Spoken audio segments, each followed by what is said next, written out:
Every time someone gets close to the Epstein truth, it gets pushed even deeper underground. Because the real question isn't who Epstein was, it's who was protecting him. Consent request. Gentleman's recognized.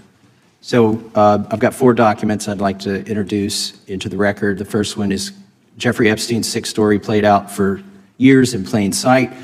And Acosta is quoted in here saying, "I was told Epstein belonged to intelligence and to leave it alone." The second document is entitled, "What Epstein's Bodyguard Warned About His CIA Connections." The third document is from Fox Digital. It's titled, "Epstein's Private Calendar Reveals Planned Meetings with Obama Admin Official, CIA Chief." And the last document is Wall Street Journal article that highlights Ehud Barak's 36 meetings with Jeffrey Epstein. He was the former Prime Minister of Israel and head of military intelligence for Israel. It may have held that title when he met Epstein, and then, yes. Without objection, the gentleman will hold for a second. The gentleman from Maryland is recognized. Thank you, Mr. Chairman. Just one UC request. This is Judge Engelmeyer's decision from August in U.S. versus Epstein, stating the government's 100,000 pages of Epstein files dwarfs the 70-odd pages of Epstein grand jury materials. Without objection, the gentleman from Kentucky is recognized for 5 minutes. Thank you, Mr. Chairman. Director Patel, I watched some of your Senate hearing yesterday when Senator Kennedy asked you, you've seen most of the files, who, if anyone, did Epstein traffic these women to besides himself? You replied, according to the transcript, there is no credible information that he trafficked them to anyone else. You also said somewhere in the hearing and here today that the problem is that the case files are constrained by limited search warrants from 2006 to 2007 and that the non-prosecution agreement hamstrung future investigations.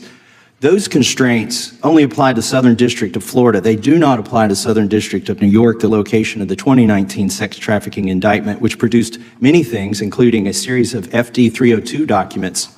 According to victims who cooperated with the FBI in that investigation, these documents in FBI possession, your possession, detail at least 20 men, including Mr. Jess Staley, CEO of Barclays Bank, who Jeffrey Epstein trafficked victims to. Victims including minors, such as Virginia Roberts Giuffre, may she rest in peace. That list also includes at least 19 other individuals, one Hollywood producer worth a few $100 million, one royal prince, one high-profile individual in the music industry, one very prominent banker, one high-profile government official, one high-profile former politician, one owner of a car company in Italy, one rock star, one magician, at least 6 billionaires, including a billionaire from Canada. We know these people exist in the FBI files, the files that you control.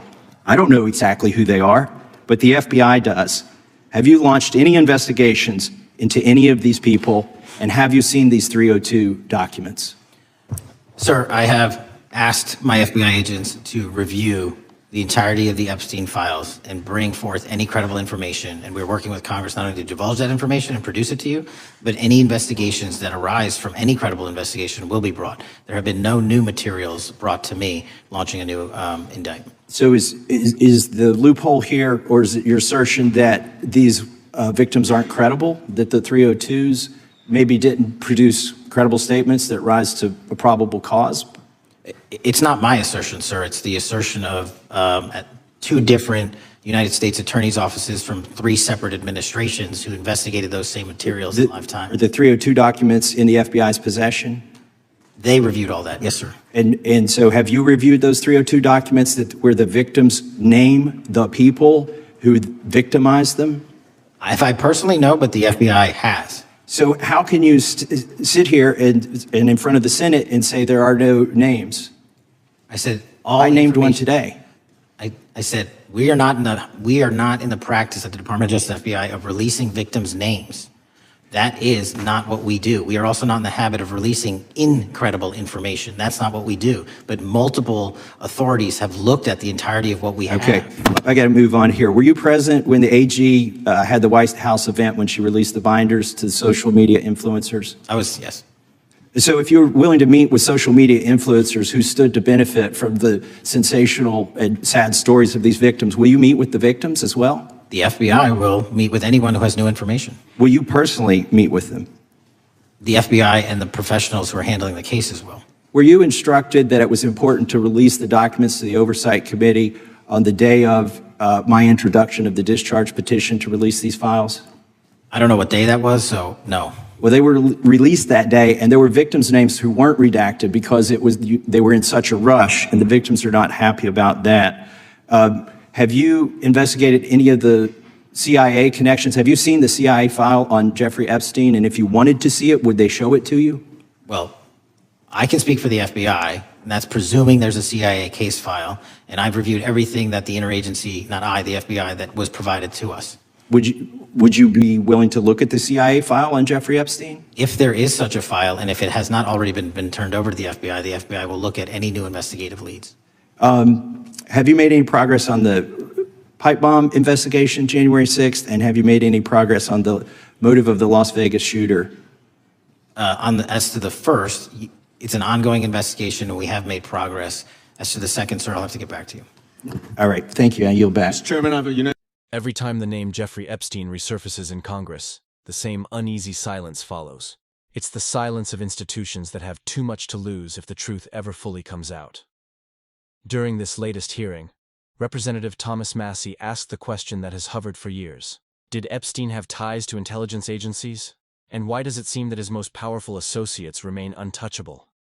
FBI Director Kash Patel's responses were polished, procedural, and deeply unsatisfying. He insisted there was no credible evidence that Epstein trafficked anyone to other men. Yet, multiple victims have told investigators the opposite. They say the FBI holds detailed reports, FD 302s, naming at least 20 men, including billionaires, bankers, politicians, even a royal prince. If those accounts exist, if those documents are real, then someone somewhere made a decision that those names will stay hidden. And that brings us to the deeper question.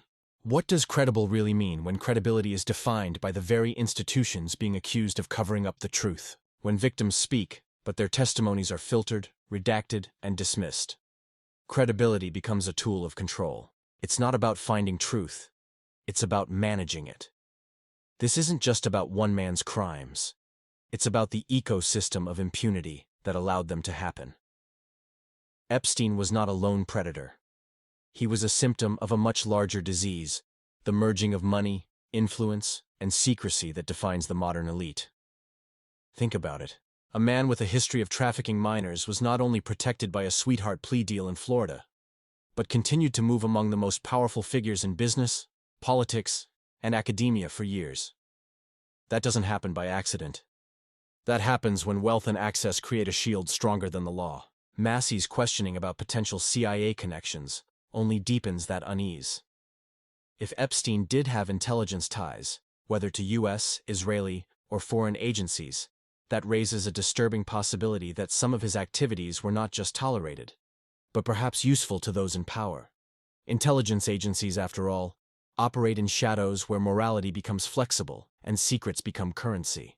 And when those shadows overlap with crimes like Epstein, it becomes nearly impossible to untangle justice from national interest. So when Kash Patel says he hasn't seen a CIA file on Epstein, that may be technically true, but it also tells us how compartmentalized power has become. The FBI doesn't know what the CIA holds. Congress doesn't know what either of them are withholding. And the public, the people for whom these agencies supposedly serve, are left in the dark again. But here's the thing. Secrecy isn't just a bureaucratic issue. It's a moral one. Every time evidence is buried or victims are silenced, we send a message that truth is negotiable, that justice is optional, and that accountability only applies to those without influence. The same government that claims to fight for transparency abroad continues to obscure truth at home, especially when that truth implicates the powerful. It's not enough to ask what Epstein did. We have to ask who he did it for and why so many institutions have worked so hard to keep us from finding out. Because the longer this cover-up culture persists, the weaker our democracy becomes. A nation that cannot confront its own corruption is a nation that cannot protect its people. And for those who say this is just conspiracy or partisan theater, look closer. The facts are not hidden because they're false. They're hidden because they're dangerous. Dangerous to reputations, to institutions, to the illusion of moral authority that power depends on. The victims deserved protection, not betrayal. They deserved justice, not silence. And we as citizens deserve to know whether our government values truth over convenience, justice over connections, and humanity over hierarchy. If we can't even name the men who abuse children because they're too powerful to expose, then what does that say about who we've become? So, here's the call to action. Keep demanding transparency. Keep asking uncomfortable questions. Keep watching these hearings, not for the theater, but for the patterns. Because democracy only survives when ordinary people refuse to look away from extraordinary corruption. Don't let this story fade into another footnote of American scandal. The truth doesn't disappear. It gets buried, and it's up to us to dig it back out.